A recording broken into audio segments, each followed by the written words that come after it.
몇 년 전에 그런 일이 있었습니다. 서울의 도곡동 타워팰리스, 비싼 동네죠. 타워팰리스 쓰레기 분리장에서 타워팰리스 경비원이 돈다발을 하나 쓰레기장에서 주셨습니다. 근데 그 액수가 거금이었어요. 무려 1억 원, 1억 원이나 되는 돈다발을 우연히 발견하게 된 겁니다. 도대체 돈이 얼마나 있으면 1억 원을 잃어버릴 수 있는 건지 모르겠어요. 한번 1억 원 잃어버렸으면 좋겠어요. 그래서 이 경비원이 놀란 거예요. 얼마나 놀라겠어요. 너무 거금이다 보니까 도대체 이 큰 돈을 누가 잃어버렸을까? 또 잃어버린 사람은 얼마나 가슴을 졸였겠습니까? 한두 푼이 아니고 1억 원씩이나 되니까. 100만 원짜리 수표가 이렇게 다발로 묶여 있는 그런 거였습니다. 그래서 이제 경찰서에 신고를 했습니다. 경찰서에 주인을 찾아달라고 신고를 하고, 경찰서에서는 또 그렇게 유실물이 들어오면은 그것을 공고를 하게 돼 있어요. 유실물 관리법에 의해서 공고를 하고, 그리고 주인이 이제 찾아오면 다행이고, 만일 주인이 찾아오지 않으면, 공고를 해도 1년 안에 찾아오지 않으면 그 소유권이 습득자에게 주어집니다. 그러니까 습득자가 그걸 자기가 소유할 수가 있어요, 법적으로. 1년 안에 주인이 안 나타나면. 근데 워낙 거금이다 보니까 공고가 나가자마자 주인이 찾아온 거예요. 여러 가지 조사를 해보니까 잃어버린 주인이 맞는 것으로 그렇게 밝혀졌습니다. 근데 이제 그 다음에 관심은 그거예요. 그러면은 1억 원씩이나 되는 그 거금을 다시 찾은 그 주인이 얼마나 감사하겠습니까? 큰 감사죠. 아무리 부자라도, 아무리 돈이 많은 부자라도 1억 원씩이나 잃어버리면 보통 상심이 큰 것이 아닐 겁니다. 그런데 그 1억 원을 되찾았으니 얼마나 기쁘겠어요. 그러면 이제 적당한 사례를 하는 게 도리 아니겠어요? 원래 찾아준 사람한테. 여러분, 얼마를 사유를 표하면 되겠습니까? 얼마 보상감을 주면은 적당한 보상이 될까요? 1억 원을 찾아줬을 때 여러분 어떻게 생각을 하십니까? 또 만약에 사례를 안 하고 그냥 입을 씻으면 어떻게 될까요? 그건 또 뭔가 도리가 아닌 것 같은 생각이 드는데, 실제로 이 분실물을 되찾았을 때 문제가 되는 경우들이 많아요. 그 습득한 사람이 되찾아줬는데 정작 그 사람을 고소하는 경우도 있어요. 도둑처럼 몰아서 남의 물건을 횡령한 것으로 그렇게 오해를 해서 오히려 경찰에 고발을 하는 그런 경우도 심심치 않게 있습니다. 근데 이 1억 원을 되찾은 사람이 고민이 된 거예요. 이게 얼마를 보상금으로 줘야 되나. 그래서 경찰서에서 물어봤다는 거예요. 얼마를 사의를 표하면 되겠습니까? 여러분 얼마를 생각하시는지 모르겠는데 법에는 그게 규정이 돼 있어요. 유실물법에 의하면 유실물법 4조에 의하면 아주 그냥 문자화돼서 명시가 되어 있습니다.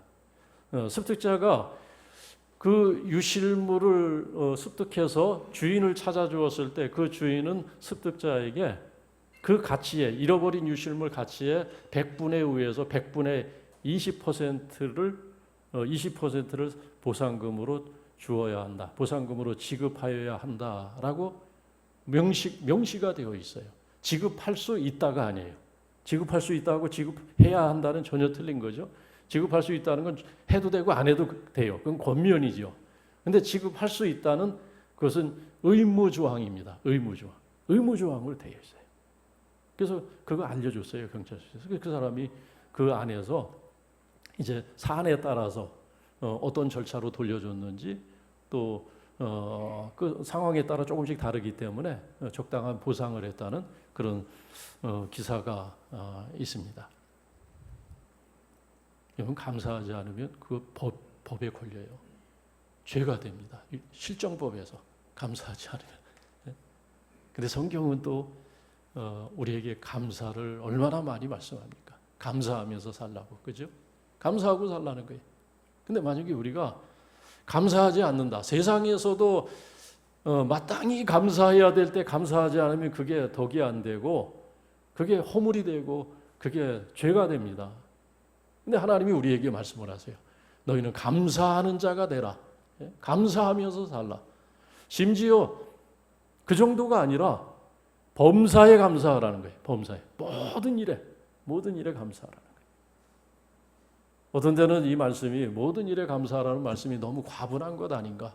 너무 좀 현실적이지 않은 말씀이 아닌가. 그런 생각이 들 때도 있을 겁니다. 그런 느낌으로 그 말씀이 다가올 때도 있을 거예요. 어떻게 범사에 감사할 수 있는가. 내가 사는 세상은 안 좋은 일도 있고 또 내 뜻대로 안 되는 일도 있고 내가 실망할 때도 있고 또 여러 가지 어려운 처지에 빠질 때도 있는데 어떻게 항상 감사할 수 있을까? 이제 그런 생각이 들 수도 있는데, 근데 하나님이 우리에게 범사에 감사하라고 할 때는 그만한 이유가 있기 때문에 그렇습니다. 왜 감사해야 되겠어요? 여러분 1억 원을 되찾았던 100만 원을 되찾았던 감사하지 않습니까? 감사한 생각이 들지요. 근데 우리가 하나님을 알고 우리가 하나님의 말씀을 알고 성경을 하나님의 말씀으로 읽을 때에 그 성경을 통해서 우리가 하나님께서 우리에게 주신 은혜를 한번 가만히 생각을 해보세요. 하나님이 말씀하시는 은혜. 우리가 예수를 믿고 우리가 예수 그리스도의 그 은혜를 힘입어서 우리가 예수를 믿을 때 하나님께서 우리에게 약속하신 것. 네? 그것을 한번 생각을 해보세요. 무엇을 주신다고 약속을 하셨습니까? 우리에게 주신 그 은혜를 한번 생각을 해보면 그것은 정말 돈으로 환산할 수 없는, 정말 금으로도 살 수 없고 은으로도 살 수 없는 그런 은혜라고 그러잖아요. 그건 생명이에요, 생명. 영생입니다, 영생. 그죠? 그래서 그것을 하나님께서 우리에게 주신 것, 그러니까 하나님은 세상에서 우리가 얻을 수 있는 것, 우리가 노력하고 애쓰고 힘써서 얻을 수 있는 것 가운데 사실은 최고의 것을 하나님이 주시는 거예요. 하나님 우리에게 약속하신 겁니다. 하나님은 그걸 아세요. 당신이 주신 것을 아세요.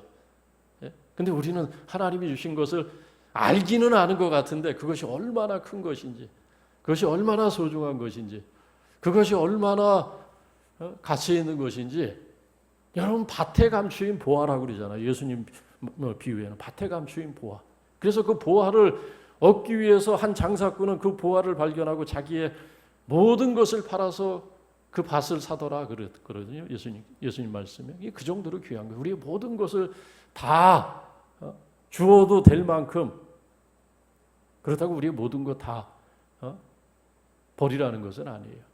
그 정도로 큰 것을, 그 정도로 귀한 것을, 값진 것을 하나님이 우리에게 주셨다는 것을 생각할 때 하나님께서 우리에게 범사에 감사하는 자가 되라 하신 것은 무리가 아니라는 겁니다. 하박국은 일찍이, 선지자 하박국은 일찍이 그것을 잘 알았어요.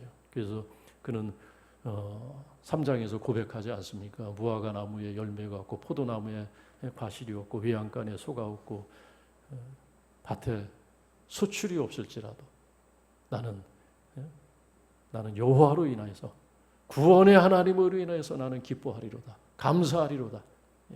하나님의 그 은혜, 하나님의 구원만 생각하면 그러면 그 말씀이 과한 말씀이 아니고 우리가 할 수 있는, 순종할 수 있는 말씀이 되더라 하는 것입니다. 여러분 믿음이라는 것을 한번 생각을 해보세요. 우리가 믿는다고 왔는데 우리가 신앙생활하는 것은 믿음을 갖고 살아가는 것인데 믿음은 어떻게 설명할 수 있습니까? 믿음은 무엇이라고 정의 내릴 수가 있습니까? 믿음은 여러분 여러 가지 방법으로 설명할 수 있고 여러 가지 말로 정의할 수 있지만 그 가운데 아마 가장 중요한 정의는 그렇게 내릴 수가 있습니다. 믿음이라는 것은 내 삶을 재해석하는 능력이다.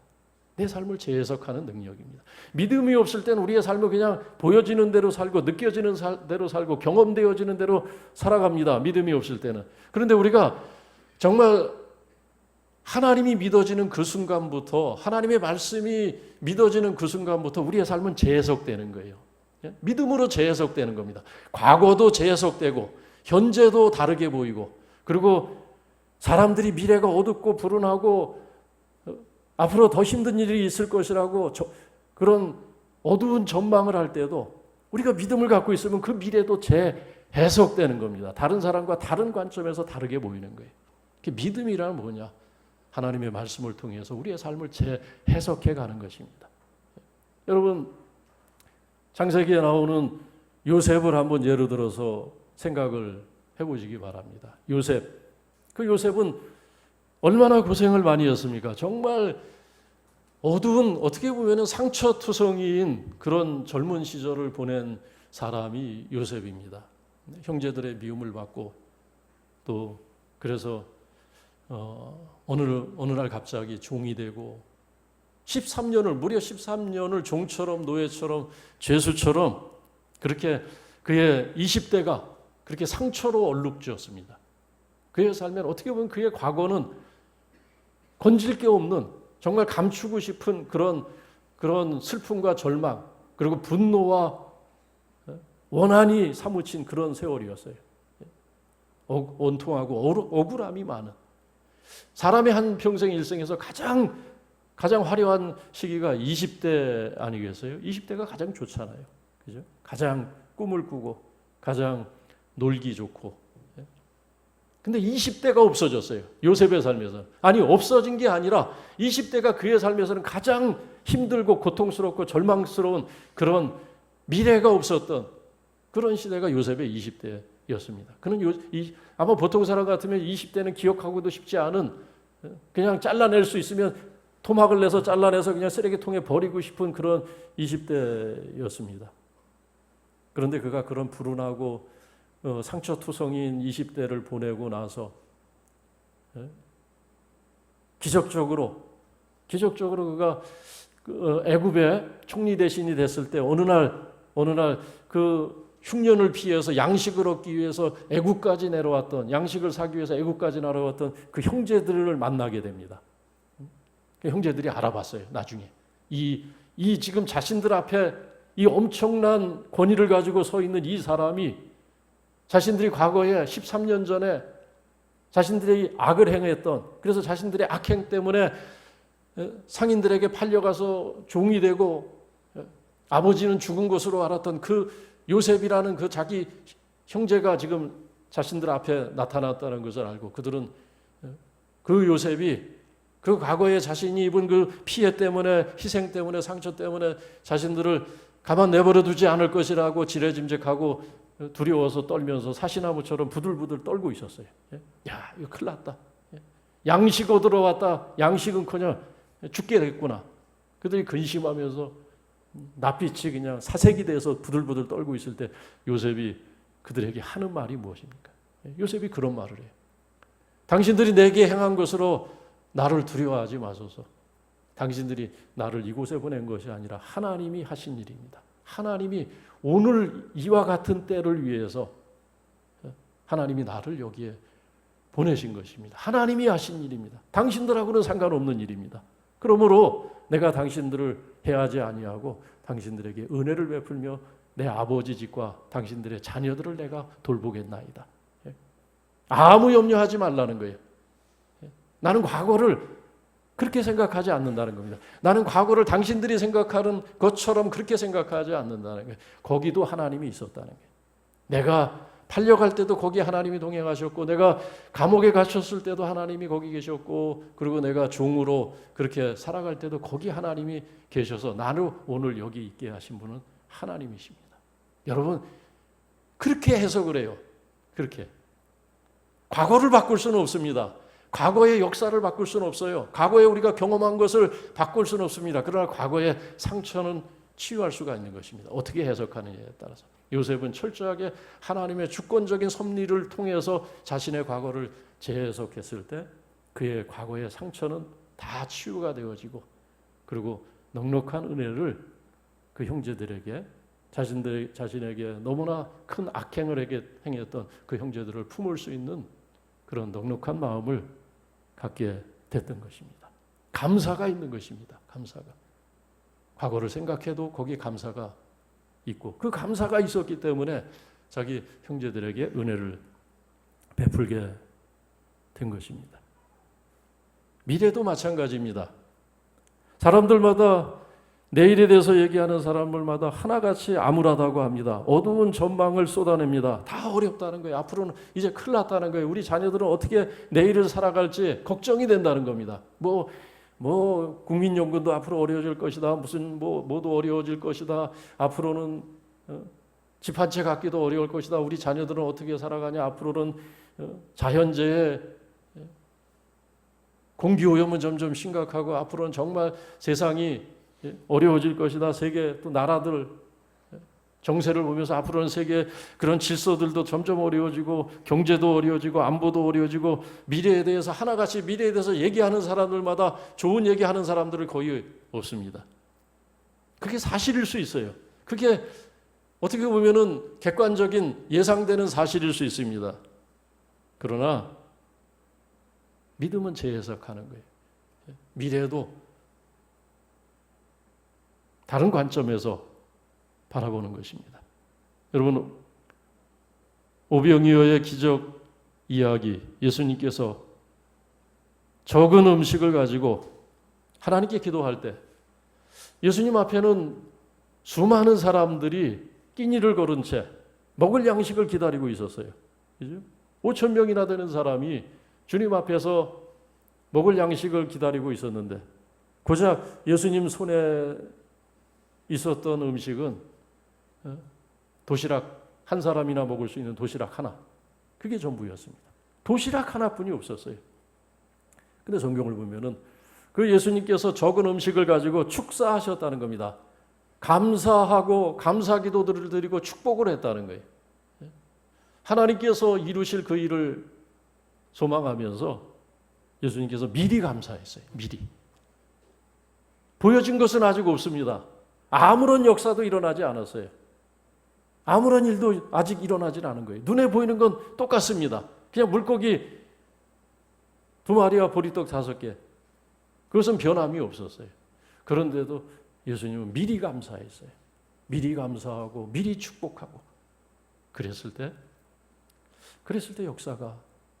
역사가 나타났던 겁니다. 그랬을 때 제자들이 상상할 수 없었던 그런 놀라운 그런 광경이 벌어지게 된 것입니다. 사르밧 한 여인의 이야기를 여러분 한번 떠올려 보시기 바랍니다. 엘리야가 이 사르밧 여인의 집에 찾아갔을 때 그 사르밧 여인, 아들 하나를 키우고 있었던 이 사르밧 여인의 집에 쌀통에 남아있는 양식은 한 끼 식사뿐이 안 되는 그런 얼마 안 되는 양식이었어요. 정말 내일이 보이지 않는 그런 상황이었습니다. 한 끼 양식, 그게 전부였어요.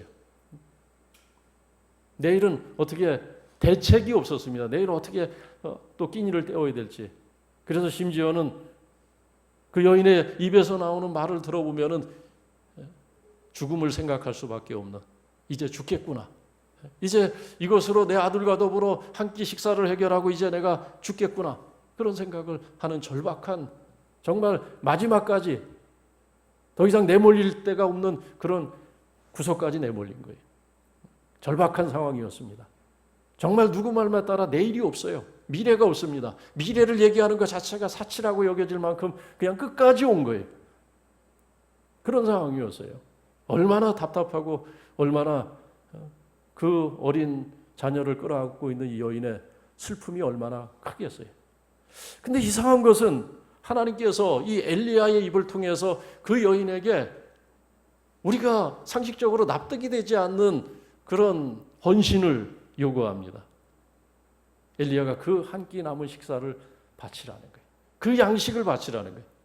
이 얼마나 너무 잔인한 요구가 아닌가 그런 생각이 들 때가 있어요. 너무 잔인한 요구 아닌가. 아마 하나님의 본심을 알지 못하는 어떤 사람이 그 성경을 읽었다면은 하나님을 아마 크게 오해했을 것입니다. 야, 하나님 너무 무심한 것 아닌가. 이 여인의 형편을 하나님이 모르신단 말인가. 이 여인의 딱한 처지를 하나님께서 도대체 헤아리지 않으신다는 말인가. 그런 생각을 하면서 그 한 끼 식사를 만들 수 있는 그 얼마 안 되는 밀가루를 바치라고 하는 그 말씀이 도저히 이해가 안 돼서 아마 고개를 절레절레 흔들지 모르겠어요. 그런데 엘리야가 그리하면 내 통에 가루가 채워지고 내 통에 기름이 마르지 아니할 것이다. 없어지지 아니할 것이라. 그렇게 말씀을 전할 때 그 여인이 그 말씀을 듣고 그 말씀대로 행하였다는 거예요. 그 말씀대로 행하였다. 그 한 끼에 그 식사를 위한 그 마지막 그 양식을 주께 드렸다는 거예요. 그리고 그 다음 구절은 그리 하니 그 집의 통에 가루가 마르지 않고 그 통에 기름이 없어지지 아니하였더라. 그렇게 기록이 되어 있어요, 성경에. 아무것도 일어나진 않았습니다. 아직 좋아진 상황은 없었습니다. 그런데 그때 감사하고 그때 헌신했다는 것입니다. 저는 목회자로서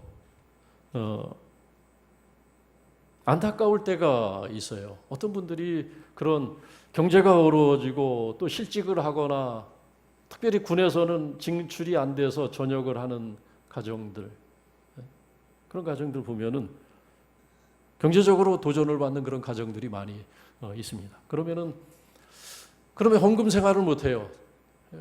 감사헌금도 못 드리고 또 잘 드리던 11조도 못 하는 경우들이 있고, 속으로 참 안타까운 생각이 들어요. 얼마나 힘들면 그렇게 하던 헌금 생활도 못 할까. 우리가 왜 교회 안 다니는 분들은 경제가 어려워지고 수입이 줄어들면은 아이들 자녀들 학원부터 끊죠. 미술학원, 피아노학원, 태권도 학원부터 끊습니다. 국영수는 안 끊어요. 그건 중요한 과목이니까. 그죠? 생활이 어려워지니까 이게 끊는 거예요. 저는 고민하면서 기도하다가 이제 믿음이 있는 그만한 말을 해도 되는, 그만한 고민을 해도 되는 분들에게는 그 얘기를 해요. 제가 우리 교회에서도 두 분한테는 제가 따로 상담을 하면서 얘기를 했어요. 얼마나 힘드시냐고. 잘 하던데 11조를 잘해야 하는데 못 하시는 거예요. 감사헌금을 잘했는데 감사헌금 한 달에 한 번 제대로 못 하는 거예요.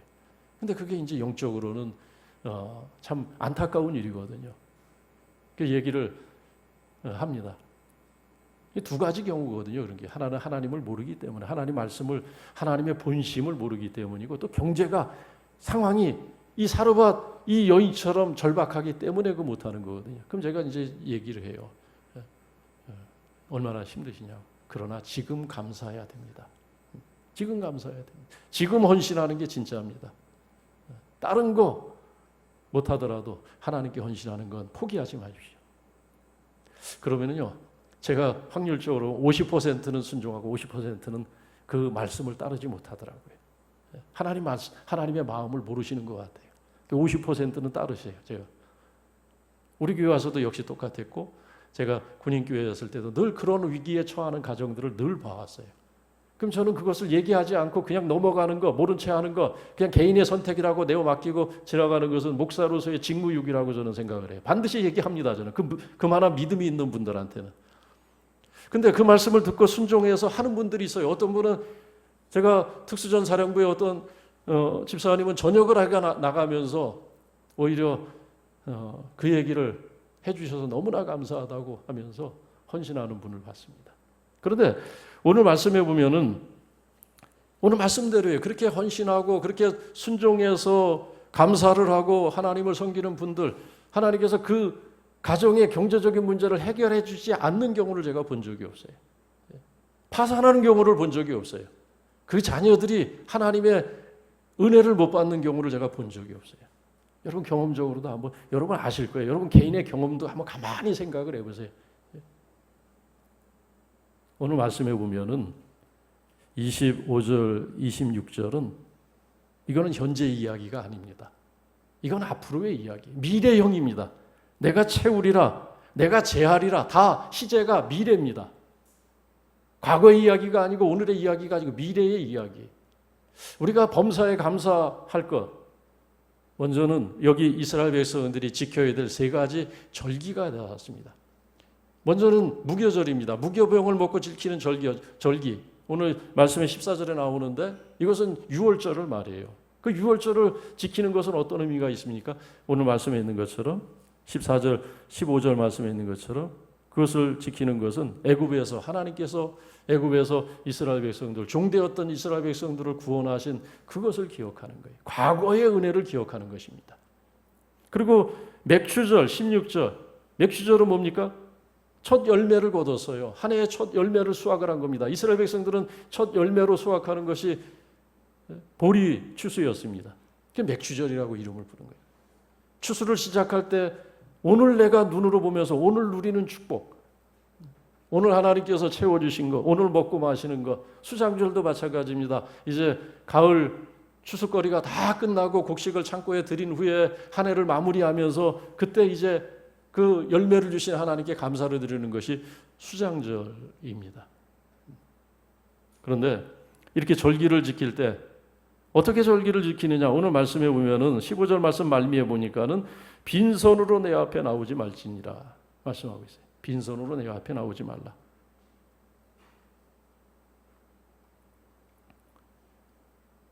신명기 16장에 보면 오늘 말씀이 그대로 또 나와 있는데 거기는 조금 더 이 세 가지 절기를 지키는 방법에 대해서 구체적이고 더 상세하게 설명이 되어 있습니다. 근데 빈손으로 내 앞에 나오지 말라. 이것이 유월절에도 걸리는 말씀이고 맥추절에도 걸리는 말씀이고 수장절을 지킬 때도 걸리는 말씀이에요. 절기를 지킬 때는 빈손으로 하는 것이 아니라는 거예요. 어떻게 하냐? 19절 말씀 보니까는 가장 좋은 것을 가져다가 하나님께 드리라는 거예요. 염소를 드리든 양의 새끼를 드리든 송아지를 드리든 내가 가지고 있는 것 중에 가장 소중한 것을 구별해서 하나님께 드리는 것입니다. 정성을 드리는 거예요. 정성을. 그렇게 하나님을 섬기라는 것입니다. 25절 말씀에서 내 여호와를 섬기라. 하나님을 섬기는 것이 뭐냐? 하나님을 섬기는 것이 뭡니까? 세상에서 감사해야 되는 사람이 감사하지 않으면 그것도 법에 걸려요. 우리 감사해야 돼요. 하나님 앞에. 하나님께서 우리에게 주신 거 생각하면서 감사해야 될 때 감사해야 됩니다. 약속하셨어요. 우리가 감사를 해야 되는 세 가지 이유. 과거에 하나님이 주신 은혜, 우리가 구원을 받은 것, 우리가 하나님께서 우리를 불러주셔서 하나님 앞에서 살아가도록 우리에게 은혜 주신 것, 그거 가만히 생각하면서 그거 기억하면서 과거를 기억하면서 감사해야 됩니다. 그리고 또 하나, 오늘 우리가 누리는, 오늘 우리에게 열매를 주시고 먹을 거 주시고 눈으로 오늘에 내가 누리고 있는 하나님의 은혜를 눈으로 보면서 감사하는 겁니다. 그리고 앞으로 이루어지진 않았어요. 지금 여러분 이스라엘 백성들이 이 출애굽기서 23장의 말씀이 주어졌을 이때는 지금 이제 가나안에 아직 이제 막 들어가서 아직 모든 것이 부족한 때입니다. 모든 것이 열악한 때예요. 없는 것이 너무 많을 때입니다. 안전이 확보가 안 됐습니다. 불안한 것들이 너무나 많은, 둘러보면은 어떻게 보면은 없는 것만 보이는 그러한 상황이었습니다. 그런데 하나님이 이때 명하세요. 너희가 절기를 지키고 빈손으로 여호와를 섬기지 말라고 말씀하십니다. 너희가 가진 것 가운데서 가장 좋은 것을 하나님께 드리라고 말씀합니다. 25절, 26절은 하나님의 약속입니다. 앞으로 이렇게 너희를 축복하시겠다는 약속입니다. 양식과 물이 떨어지지 않겠다고 말씀합니다. 경제적인 자유를 주시겠다는 게, 병을 자하겠다. 여러분, 우리에게 다 있어야 할 것, 우리가 누려야 할 것들을 말씀하고 있어요. 그러니까 없지만은 지금은 부족한 것이 설사 있을지라도 미리 보고 미리 마음으로 그리면서 감사하는 것입니다. 믿음으로 바라보는 거예요. 우리의 삶을 믿음으로 바라보는 것입니다. 과거에 내가 이루지 못한 일도 많을 겁니다. 내가 이루지 못한 꿈도 많을 것입니다. 그러나 우리가 믿음으로 과거를 재해석하면, 우리가 과거를 기억하면서 우리가 받은 구원을 생각하면서 과거도 감사하고, 그리고 오늘은 우리가 누리는 것들을 눈으로 바라보면서 감사하고, 또 미래는 우리가 마음으로 그리면서 감사할 때 하나님께서 우리에게 약속하신 그런 은혜로 오히려 우리가 하나님 앞에서 우리가 헌신하는 것을 우리가 어려워지고 가난해지는 것이 아니라 오히려 풍성해지더라. 하나님이 그런 약속을 하십니다. 그래서 말라기서에서는 오죽하면 너희가 나를 시험해보라. 한번 나를 시험해보라. 내가 내 말대로 실행하지 않는지 한번 너희가 나를 실험해보라. 그렇게까지 말씀하시겠습니까? 오늘 우리에게 주신 말씀 기억하면서 하나님께서 우리의 미래를 책임져 주신 하나님께서 약속하신 것을 다 누릴 수 있는 우리 모든 분당영지교회 성도님들이 다 되시길 주의 이름으로 축원합니다. 기도하겠습니다.